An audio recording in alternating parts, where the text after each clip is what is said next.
आज हम बात करेंगे कि अगर आप कॉस्मेटिक सर्जरी कराने के बारे में सोच रहे हैं या अन्य कोई सर्जरी के बारे में सोच रहे हैं तो अपने डॉक्टर को किन किन चीज़ों के बारे में बता देना चाहिए। Hi, I am doctor Vivek Ambedkar, plastic and cosmetic surgeon. तो चलिए वीडियो में आगे बात करते हैं कि जो कॉस्मेटिक सर्जरी के लिए हमारे पास आते हैं कॉस्मेटिक सर्जरी कराने, तो हम उनसे ये इंक्वायरी ज़रूर करते हैं कि आपको कोई अन्य बीमारी तो नहीं है, अदर कोई दवाइयाँ तो नहीं चल रही हैं।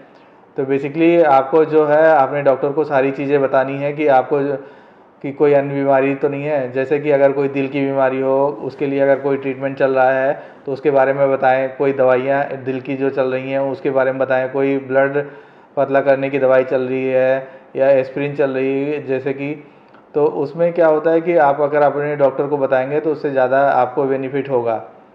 और दूसरी, जैसे कि अगर कोई ब्लड प्रेशर की बीमारी है तो उसमें क्या दवाइयाँ चल रही है, कितना ब्लड प्रेशर रहता है दवाइयों के बाद, बिना दवाइयों के, और कितने दिन से चल रही है, तो उसको भी आप अपने डॉक्टर को बताएं।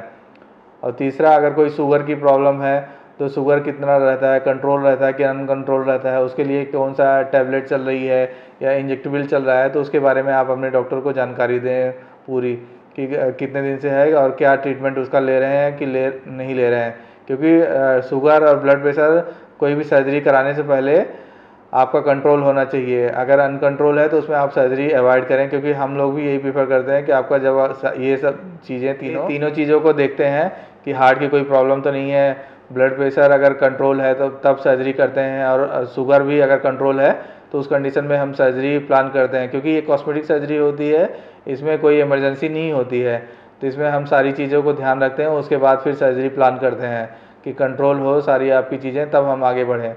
और इसके अलावा जैसे अस्थमा हो गया तो उसके लिए क्या दवाइयाँ ले रहे हैं, और टीबी है या अन्य कोई बीमारी है तो उसके बारे में भी आप बताएं। प्रीवियस कोई हॉस्पिटलाइजेशन की हिस्ट्री है कि किसी अन्य बीमारी के कारण आप हॉस्पिटलाइज हुए हैं, कब हुए हैं और क्या बीमारी थी, उसको भी आप पूरा बताएंगे।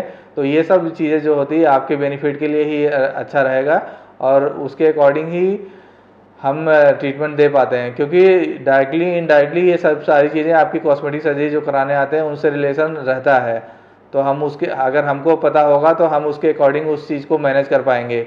नहीं तो अगर चीज़ें अगर आके यहाँ पे अगर पता चलेगा तो वो प्रॉब्लम होगी। तो इसलिए आप डॉक्टर को सारी चीज़ें बताएं।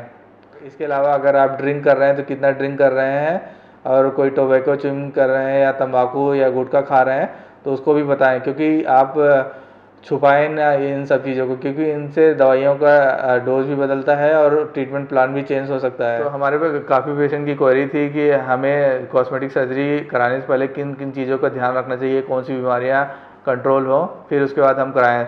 ज़रूरी नहीं कि कॉस्मेटिक सर्जरी में ये सब चीज़ों को ध्यान दिया जाता है। अगर इमरजेंसी है तो उसमें इमरजेंसी में मेडिसिन, फिटनेस या कार्डियोलॉजी के ओपिनियन लेके फिर किया जाता है। पर अगर रूटीन सर्जरी है, इसमें कोई इमरजेंसी नहीं है, तो इन सब चीज़ों का ध्यान रख के ही किया जाता है। क्योंकि इसमें कोई इमरजेंसी नहीं है, इसको 2-4 दिन डिले करके भी किया जा सकता है। पर अगर सारी चीज़ें फिट है उसके बाद ही प्लान करें तो ज़्यादा अच्छा रहता है पेशेंट के बेनिफिट पे। तो आशा करता हूँ कि हमारे द्वारा जो जानकारी दी गई आपको पसंद आई होगी। अगर वीडियो पसंद आए तो वीडियो को लाइक करें, सब्सक्राइब करें एंड शेयर करें।